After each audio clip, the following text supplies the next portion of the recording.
Okay, come on. How are you doing, Brother Abdullah? I'm doing fine. But listen, brothers and sisters, Brother Minister Ishmael is the main lecturer for tonight, and I don't want to tell you what he's going to teach on. I'll let him do that when he comes in. Is this sound system echoing? Okay, so but the sound, but you can understand my words clearly, though, right? Okay. All right, brothers and sisters, I'm telling you. Now, how many of you do not have the study guide of the self-improvement, the basis for community development that Minister Farrakhan has produced for us? Raise your hands. How many don't have them? Okay, hands down. Okay. I strongly urge everyone to, is it correct that, well, anyway, I strongly urge you on Friday night to make requests of Sister Ava, and I believe the study guides are sold here at Muhammad University of Islam. Is that doing regular hours? 9 to 5. And I strongly urge you to get the entire study guide course. It consists of, at this point, 18 study guides and about 3 speeches. Ain't that right, sisters? Oh, they really listening. So you got speeches on the will of God, and they are very profound. They were actually radio broadcasts direct from the National House of the Nation of Islam on 48th and Woodlawn. And you'd be surprised at how man, I just lost the word I'm trying to say, but insightful those speeches are. Also instructive, also revealing, because many of us don't know or don't believe that the made devil is the enemy of the original people who are the black man and woman. All right? By us not knowing or not believing this,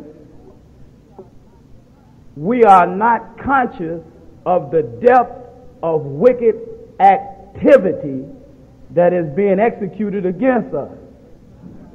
So it takes somebody from Allah that has been a recipient of revelation,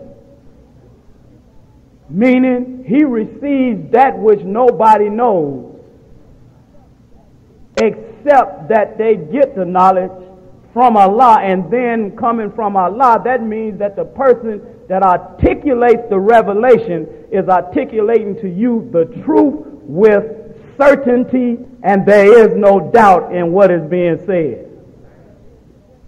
But you can't get that kind of confidence in the man that's delivering the revelation or presenting to you the material that you need to understand, so that you will be armed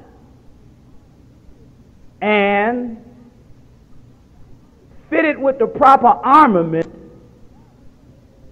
to join him in doing battle against the enemy that you now have become conscious of, that is trying to destroy you and your people. You understand what I'm saying? The way you get confidence in the man that you that has attracted you to want to know more and to suspect that he might be the one to fulfill your desires is to study that which that he has given you. Just getting it in, see, even if you don't understand. And how many of us understand everything that we read? How many of us understand everything that's told to us? Now listen to this. When it is told to us or when we read it. You hear what I'm saying? Now listen, I'm going to say it again because of a little activity, and I don't want nobody to be distracted. Listen. How many of us understand what is said to us all of the time immediately? How many of us understand right now what we read right now? See, Islam can be proven at no limit of time. That means, who is God, Brother Abdullah? Allah came to us in the person of Master Farad Muhammad. Prove it to me. Do it in 5 minutes. You understand? You understand what I'm saying? Now, if you want to put a time limit on it, then you may never get proof. You understand what I'm saying?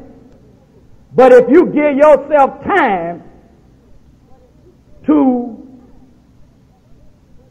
let what you have just been told or what you just read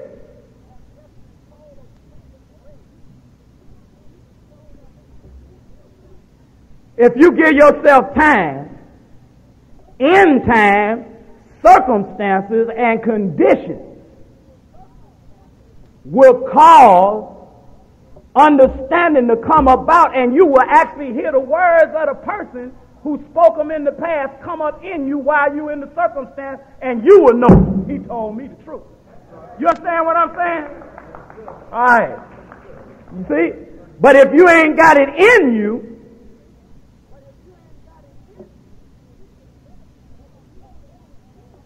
you could very well know that the man that is being charged and about to be killed because of his stand on your behalf is innocent, but won't open your mouth because you have not studied what he had been giving you enough to be able to say, wait a minute.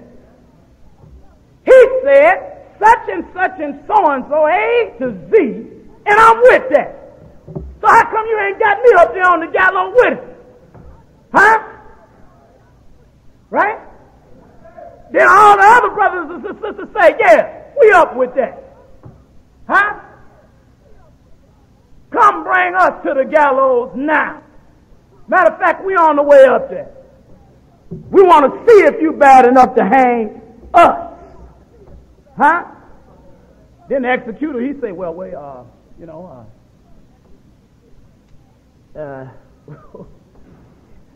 I see several Crips and Bloods, El Rukins, Vice Lords, disciples,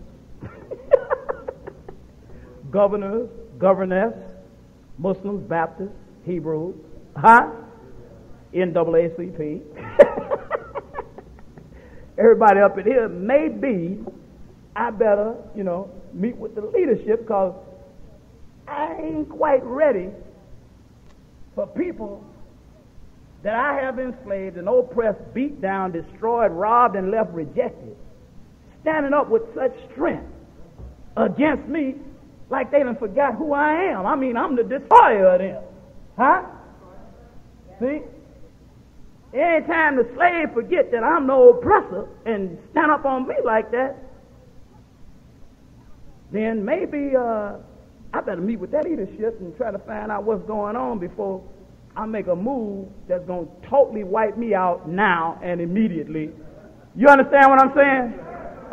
Huh? See, you put something on the enemy's mind, right? So the Holy Quran say that you tie your horses at the frontier because you got enemies you know and enemies you don't know. See what I'm saying? But how we going to be tied at the frontier representing retaliation if we ain't studied enough to want to retaliate or even know when we under attack? Huh? So, I give you a good example. in one of the speeches, The Will of God, the minister lets us know how many millions of dollars the government of America is spending on mind and mood control drugs. And that they even plan on putting these drugs in your water supply. And he letting you know how hard it is going to be for us to do the will of God with that kind of activity going on against us. Huh? Then multiply that times the mind and mood control drugs. Multiply that times the seductive music. Huh?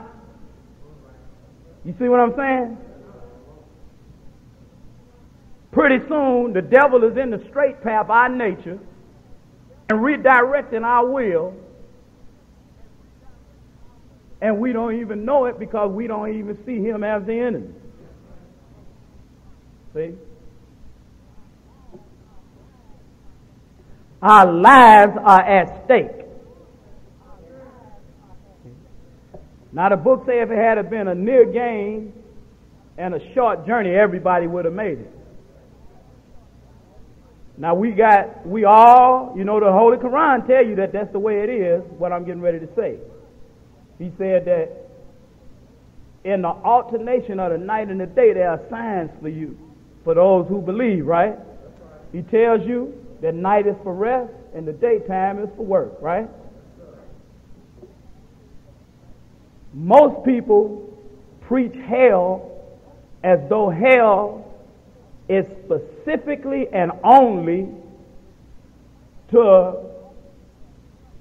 punish forever the enemies of Allah.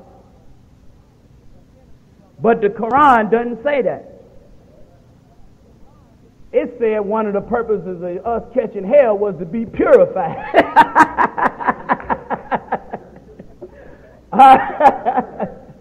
But now here's something to get wiped out forever. Huh? But see, some of us have to come through hell into the light to understand why we was catching hell, to qualify for a little peace. Right? Huh? By getting in harmony with the will of God, now that we know who God is, and now know that our prayers can no longer miss the mark, which is why I was frustrated with saying that there ain't no God. Huh? See? But when you come into the knowledge of God in reality, now you know exactly who to pray to. Huh? So you can't miss no more. See? And it's a blessing to know God's will, because now you can do what pleases Him. And if you're doing what's pleasing Him, then who could do anything against those whom He's pleased with? Even though our prayer and our sacrifice, our life and our death are all for Allah, and I'm praying hard that it don't happen. But I could get taken tonight when I leave here. You understand what I'm saying? For Allah's purpose, to fuel the desire in the believers who remain behind. Huh? But I don't plan on going anywhere. You know, I think me and the death angel have to have a long conversation before I admit it. You understand what I'm saying? I'll be telling him, no, but he told me I was God too. You know,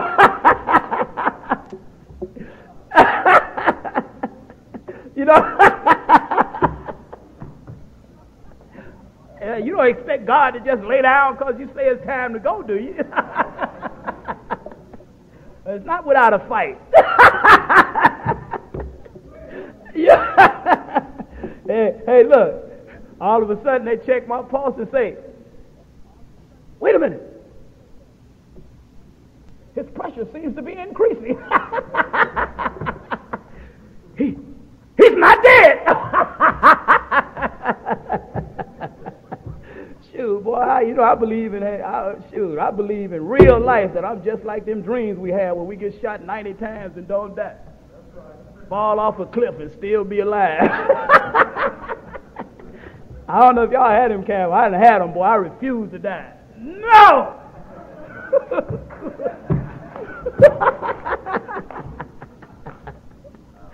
Shoot, man.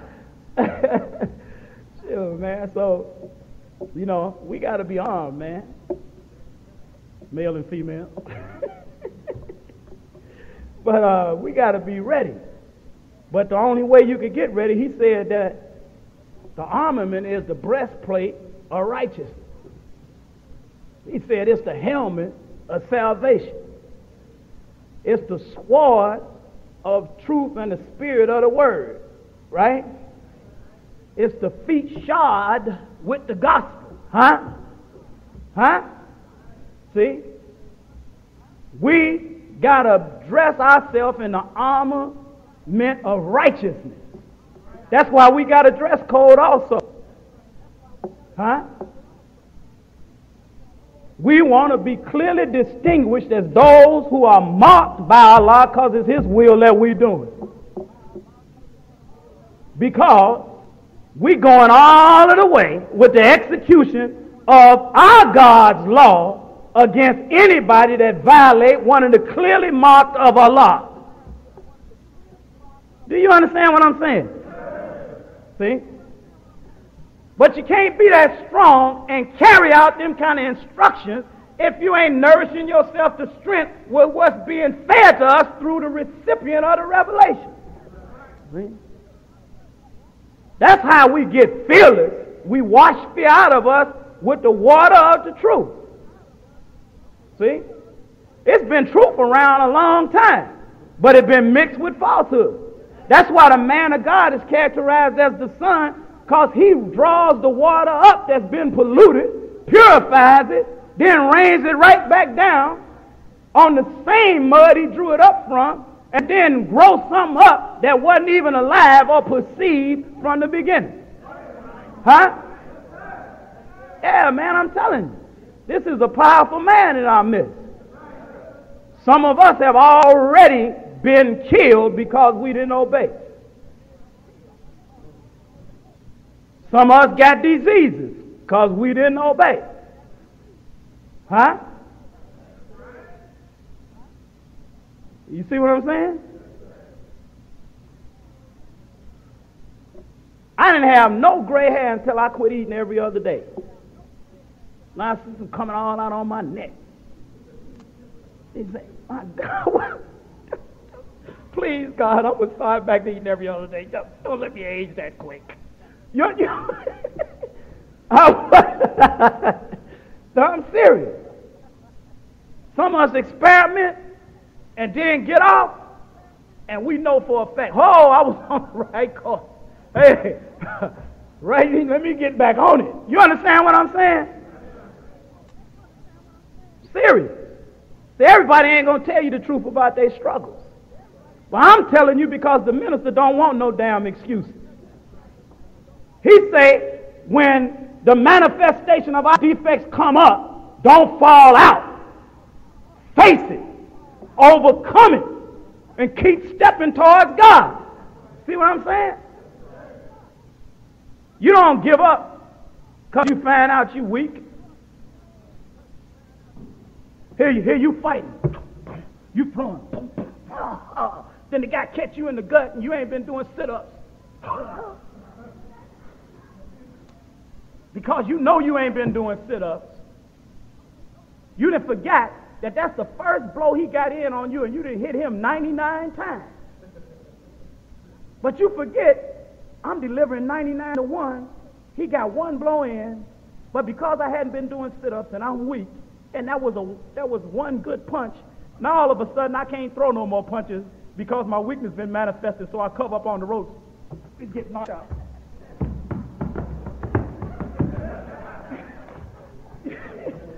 You understand what I'm saying? All because my weakness was manifested. Now I can't fight no more. I've got all my techniques. Hey, brother, throw them 99 more. Get him off of you. You understand what I'm saying? He ain't forgot you hit him 99 times. You know?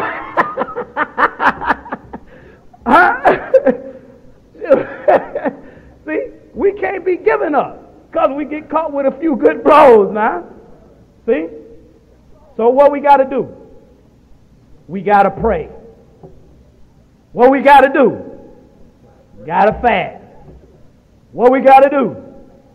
Be charitable. What we got to do? Work.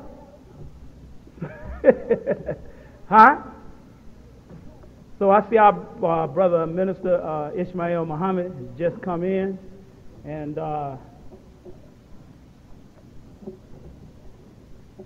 when he start heading this way, I'm going to bring him on. All praise is due to Allah, Brother Minister min.ISHMAEL, Assistant to Minister Farrakhan, Brother Ishmael Muhammad. Let us welcome our minister, receive our minister to the rostrum at this moment with a warm round of applause. Assalamu alaikum.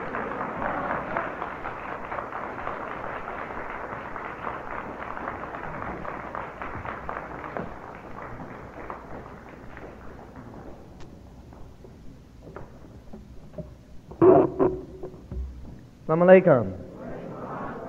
In the name of Allah, who came to us in the person of Master Farad Muhammad, to whom praise is due forever for his coming and raising up in our midst a divine leader, a divine teacher, and a divine guide in the personage of the most honorable Elijah Muhammad. We can never ever thank them enough for leaving us a divine guide, a leader, a brother, a friend, and a guide for us today. I speak of none other than the Honorable Minister Louis Farrakhan. In their holy and righteous names, I greet my beloved brothers and sisters with the greeting words of peace in the Arabic language. Assalamu alaikum. To each and every one of you, I would like to begin this meeting by extending to you the greetings of peace from our beloved brother and minister and leader, the Honorable Minister Louis Farrakhan, of peace and paradise of Assalamu alaikum.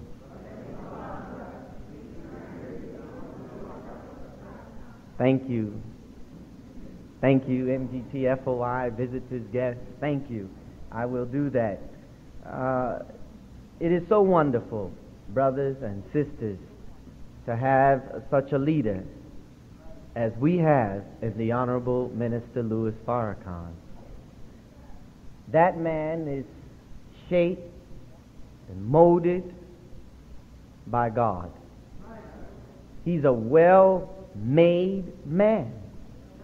When you see him, you immediately feel relief.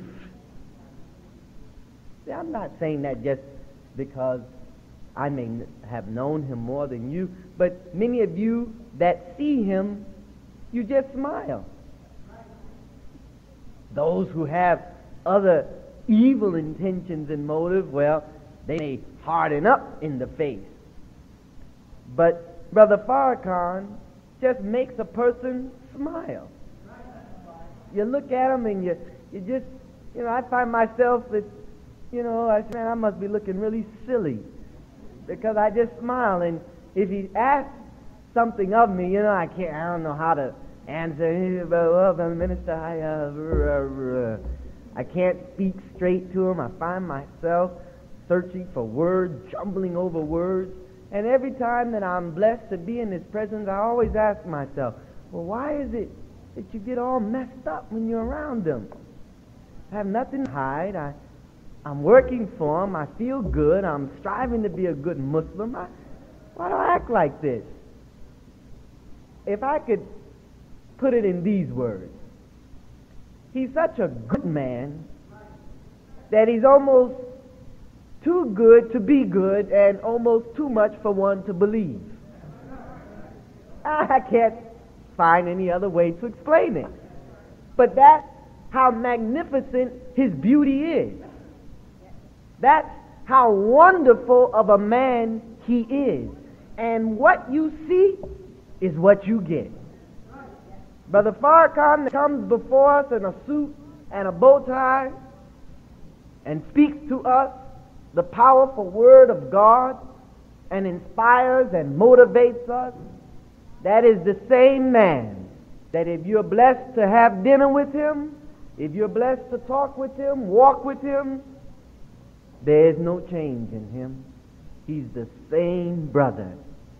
Which makes us, if there's any hope that any of us need, then we don't need to look any further than the leader that God has blessed us with. Because if you can look at Brother Farrakhan and see Brother Farrakhan dealing with our enemy, the way that he deals with our enemy and what he has to face as a result of standing on the truth and challenging the enemy, and still smile, and still is able to go where he wants to go and doesn't take a whole bunch of security with him. He just goes when he wants to go. And the enemy has his weapons targeted at him every day. His phone is bugged. I almost, any of you who thought the minister's phone wasn't bugged, I mean, it's so bugged sometimes you can hear them clicking the tape over. I'm serious. You can just hear it. Sometimes even the sound fades in and out. And, the enemy, he has to do what he has to do because he knows that the truth that's coming from Brother Farrakhan is going to replace his world. And what angers him is there's nothing that he can do about it. All praises is due to Allah. I mean, think about it, brothers and sisters. Think about God blessing us with a man to fight our enemies. We don't even have to take the heat that he has to take for our liberation. Think about that. All we have to do is stand upright on truth with God, and that's it. God says, leave everything else up to me. That pressure and that burden is not on us. But those of us who recognize that our brother is out there on the front line for us, then we move as we gain faith and strengthen our faith in God. Then we go right there to the front line with our brother to challenge the enemy. And then our will becomes the same as the will that is in him, which is the will of God. But there is nothing that we should fear today. No, sir. No, sister. Why should we fear when there is enough evidence, enough signs before us that are proving that God is tired with the white man's world? He's tearing up their world. You don't see it? The infrastructure of America is tearing up. She is self-destructive. And there's nothing that can turn her around. And I don't see why we should even help her. Really. We want a new world based on freedom, justice, and equality. That's the kind of world that the black man and woman wants. So, my brothers and sisters, the Final Call newspaper, the headlines is "Blessed are the peacemakers." And so that is my subject tonight. Blessed are the peacemakers. This religion that we offer to the black man and woman is a religion of peace. And the author of the religion is none other than God himself. its primary significance is the making of peace. And Islam not only means peace, it means righteousness. And if you are right, you have peace. If you're wrong, you do not enjoy peace. What better religion could come to us in America than a religion of peace? And we have to get rid of and throw away that kind of religion that has divided us as a people. Not that we reject Jesus, for Jesus was a man of peace and represented the true religion of God, which has always been peace. Every prophet brings the same religion, peace. They come to intercede in every man's affair. And the scriptures from Genesis to Revelation, every prophet is offering peace to man and giving him guidelines by which he can attain his peace. And all of them contain a moral and ethical code and guiding rules and guiding principles that man and woman may find peace with himself and peace with God. The Honorable Louis Farrakhan again tells us that man cannot have peace with himself until he has peace with his God, or makes peace with his God. So each of us suffer every day because we are deprived as a whole of justice. And he who is deprived of justice is deprived of peace. That is why Islam, in its practice of those who call themselves Muslims, cannot practice the religion and be oppressive to your people once you understand its meaning. Because when you understand that Islam is the making of peace, then everywhere you are found as a Muslim, then you should be found making peace with your brother, with your sister, and reflecting the harmony of your religion, that they may be naturally attracted to you. It is peace that attracts the man in the street.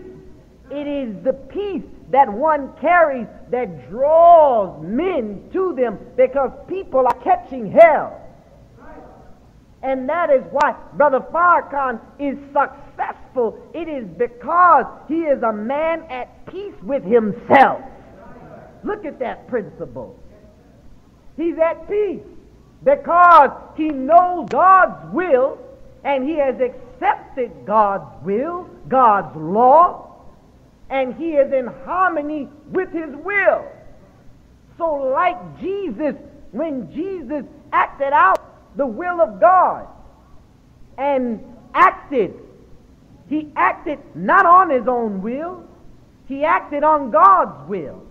So when you saw Jesus, you saw God, and they were inseparable because Jesus submitted himself to do the will of God. That is what Islam is. Islam is entire submission to the will of God. And what we don't understand as a people is that our rebellion causes us confusion and chaos. We don't enjoy peace because we are always looking for a way to rebel against right. We got to talk tonight just for a minute. We're always looking for that door that we can run out of that keeps us from doing right altogether. Not just a little right, because some of us do a little right and do a little wrong. And then, we become gods of ourselves in that we begin to monitor. I see I did this bad, let me see how much good I've done. And we don't know how to keep a scale on that. We try and do a pretty good job at it, but it gets confusing after a while. The bottom line is, brothers and sisters, Doing God's will is peace. Living by His law is peace. We don't enjoy peace because we are acting out the will of Satan. And the will of Satan is destructive.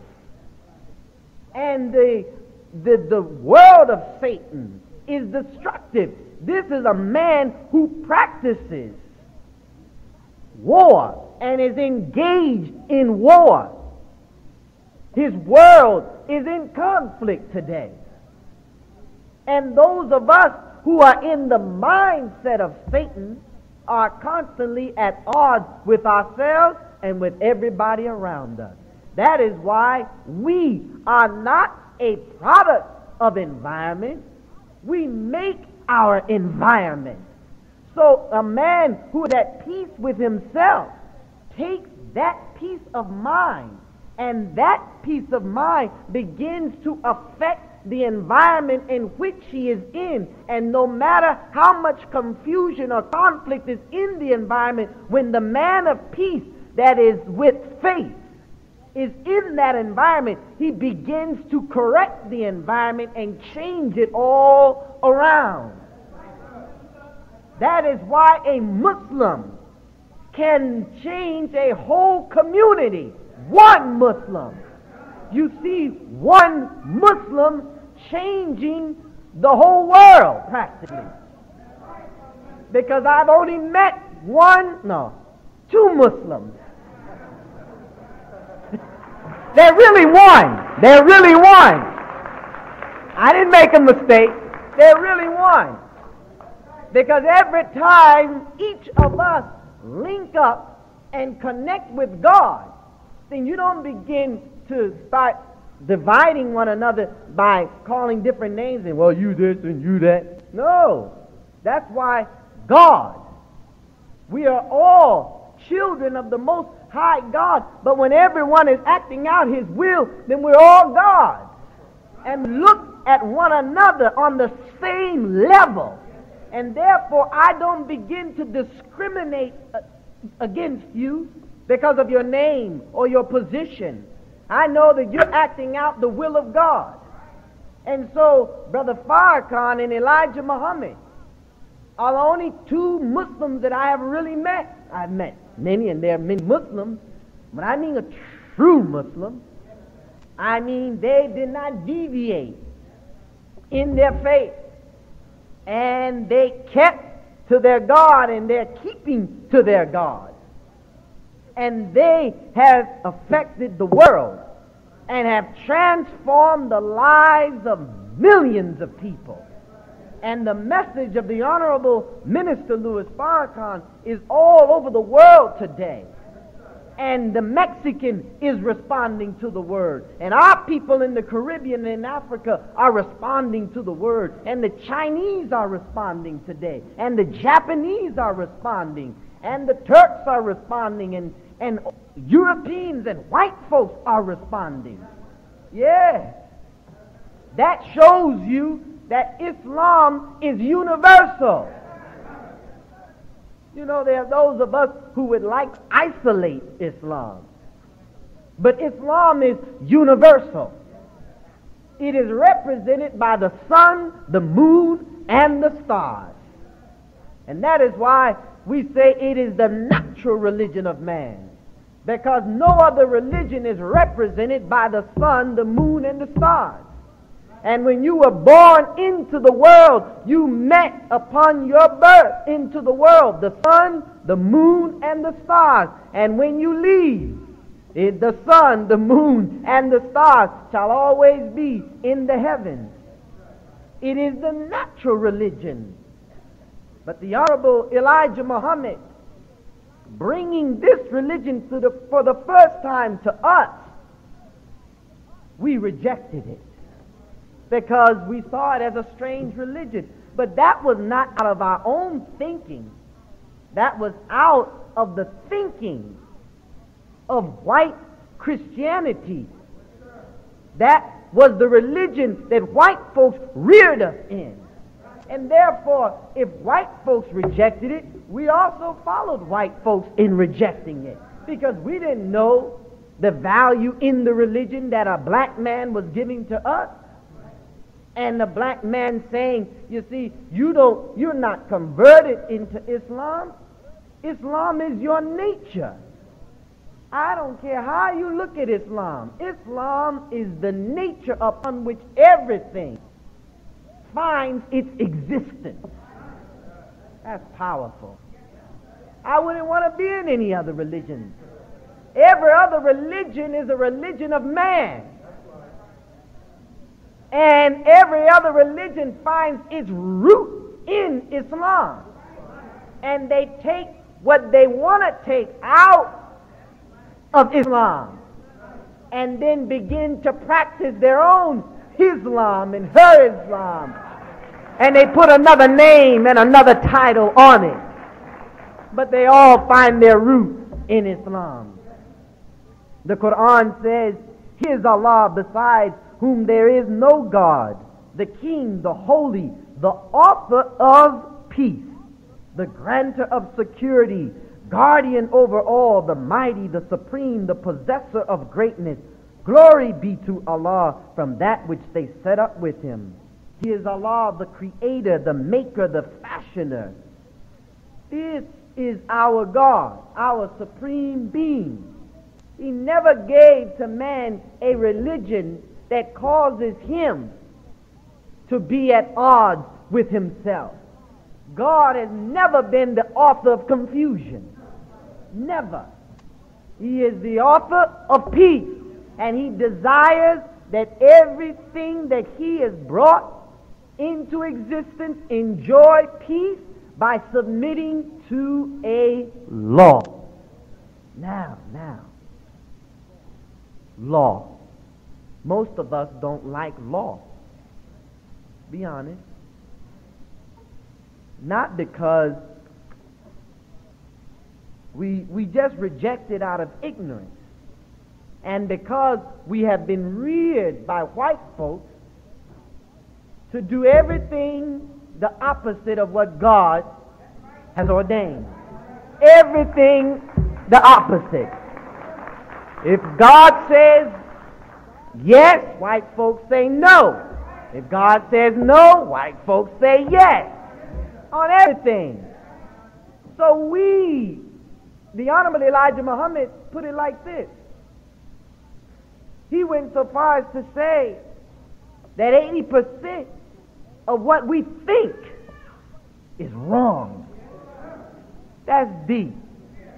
When I first heard that, when I had to really think and ponder on that, 80% of what we think is wrong, then that means that white folks have really settled in on the best part of us. Right here in the mind, right here in the heart. So white folks dominate our thinking process. That we think wrong 80% of the time. That's something else.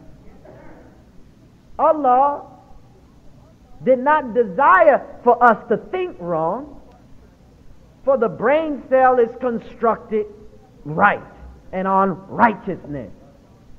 But man, as I said on Sunday, is given free choice. That is where we differ from every creature in existence. God did not give free choice to the ant. Therefore, you don't see the ant coming out of his environment or out of the nature in which he was created. He operates and stays within his limits.